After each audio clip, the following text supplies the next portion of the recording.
Gunnar, fyrsti deildarleikurinn búinn. Hvernig eru tilfinningarnar eftir þennan leik?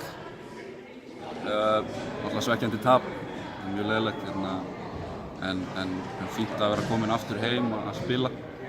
Gaman að því og hvað þá að byrja á svona geggjuðum leik eins og þessu. Áhorfendur eru alveg geggjaðir og skemmtilegu leikur.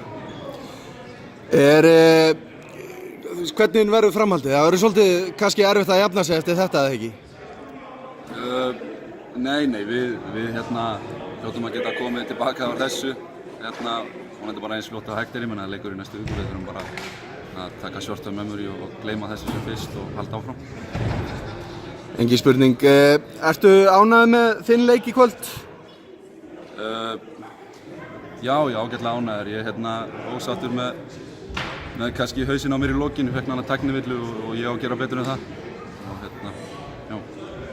Engin spurning, en ég bara þakkar kærlega fyrir og vona að gangi vel hjá okkur í deildinni í vetur. Já, takk kærlega.